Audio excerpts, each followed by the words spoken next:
Alrighty guys, so I'm here with Justin Saenz. He got first place at the largest event in One Piece card game in North America, playing yellow Katakuri right here. Justin, can you tell us about your deck? Ban Big Mom. No, I'm just playing. Ban Big Mom. No, I'm just playing. After the bans, it's just like, it's really good. I mean, even before the bans, it was pretty good, but the Whitebeard matchup just kind of slowed it down. I'm running 4 Strusen. In my 2Ks, I'm running 4 Strusen.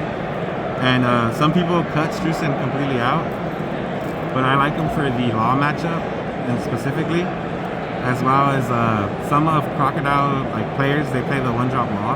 And that actually won me a game. I dropped a Strusen, and then I just pushed for game with the remaining Don. I play Bedge because it's broken, because it just stops him from attacking. And if I see it on my top life, I just put it on the bottom life. 2 Randolph, because it's good in the mirror. Also, it's pretty decent into Law. I'm running 4 Cracker primarily for the mirror. It's good into the mirror, and it's also good in any matchup really, because the trigger is just broken. But primarily in the mirror, if you're going first and you trigger this off your top life, it's pretty much game over because of the double attack feature. And then I run 3 7-drops because it's just broken. It's a broken card too. I like to play this going first or second, because I'll swing 7 with my leader, and then I'll just drop this. And first, I just play it on curve. I'm running 3 8-drop Katakuris, because I was actually considering running at 4, because I expected way more Kid and Control Kid and Kinemon for the Odin. But I dropped it down because it's just too bricky at 4, so I ran it at 3. I run 3 Amon because if I don't have a Strusen, then this card gets rid of a blocker, and also if they drop a Fossa, playing against Whitebeard Law, this just rests them and I can push for game there. Let's go down over here to blocker Sanji. It's just a really good card. If you see this at the top of your life, you put this at the bottom, and you know you're safe if they're trying to push for game. And you can calculate also, maybe you need a body early, you can leave it on top and just swing with it. Running 3 Thunderbolt. I actually hard play this a lot rather than just rely on the trigger factor. This just wins you games against Law, Crocodile, Great Dofi as well. It just wins you games because if they have an Uta, you just drop this on them and push for game as well. The Smoothie I run 2 because the same with the Cracker, it's good into the mirror, and also just having a body on board is crazy. I hard play this one time, but primarily I'm just relying on the triggers. For Shirahoshi, I think people are between Shirahoshi or Brûlé, but I'm primarily on Team Shirahoshi. I think Brûlé is a bad card. I think the reason for that is because it's into the mirror. There's so many ways to get rid of Brûlé. I mean, you just Thunderbolt it, right? And I don't like having bodies on board that can't swing aside from Shirahoshi, because I just combo the 8-drop into the Shirahoshi back to my life. And then Pudding, obviously the Searcher. You need to be able to see something, a Pudding turn 1, to be able to have great tempo for the game. Yeah, so if you play Pudding early, obviously you want to on your first turn, but more than that, just having the body on board for late game later on, people forget about Pudding. I actually won my round 9 game because the guy didn't calculate me swinging with my Pudding, because I had 2 on board. So I swung 5 with Pudding and then 6 with Pudding, and it actually got through both times. So people don't expect the low-key Pudding attacks. 4 Perospero, this is probably one of the best cards in the deck. People are afraid to swing into it. I'm not sure why. I think you should always swing into a Pero.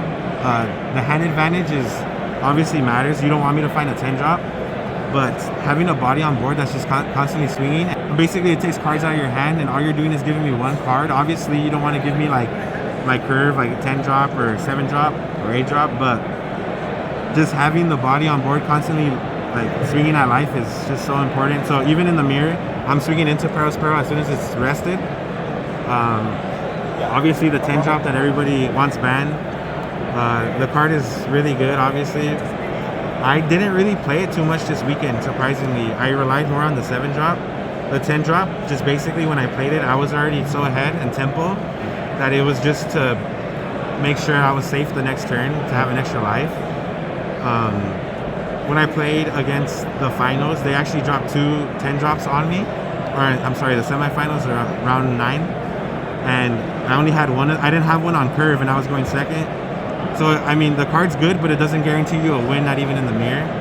And then I run, this is probably like my favorite card right now. It's just the 6-8 Peril's Peril.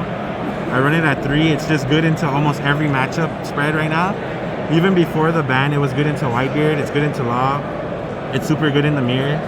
And it's especially good into Grape Dolphy because their Uta can't rest it. And it's just a body that's just going to stay on board because they don't want to commit Dawn to attack. Besides that, this is just my list. Like I said, I'm sure it's normal, like compared to other Katakuri lists. The difference probably is the Shirahoshi between Brûlée combo. And like I said, it's just this card just helps fix your dead hands. Let's say I have 2 Big Mom, 1 Katakuri, 1 7-drop, and I trigger this. I'm getting rid of some of my dead cards and adding, you know, like some counter or some blocker to save myself for next turn. Alrighty. Justin, where are you from? I'm from SoCal, Los Angeles area. Alrighty, so you're local-ish. So any notable matches that you had this tournament? Anything that was like stood out for you? Yeah, I would say the round 9 match was like extremely close. Yeah, it was the mirror match, yellow, right? Yeah. Yes, it was the mirror match, and like I said, that game I only won because I swung 5 and 6 with Pudding.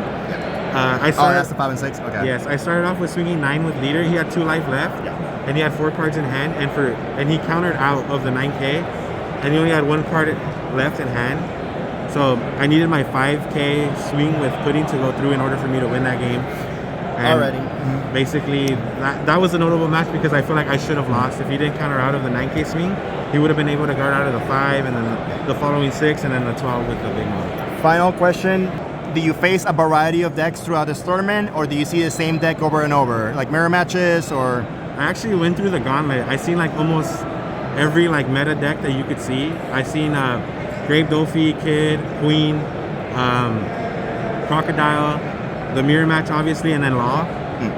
So it was a good variety of them, and I'm grateful that I have experience in most matchups. I've been playing this deck since it came out, so I kind of like learned the matchups that I was supposed to early on, and luckily like the new set, I'm favored into Queen, so that matchup I learned it pretty quick as well. Yeah, and then final thing, you have any shout outs you want to give out?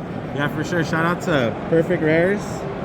It's a local game store I go to, as well as Cycle Turtle, and as well as all the SoCal locals that, put me through the gauntlet and, beat me a couple of times and helped me learn the matchups. That way when I came over here, I was prepared. All right. Thank you so much for your time, Justin. Congrats on the big win. I'll see you on Nats. Thank you. Appreciate it. Thank you.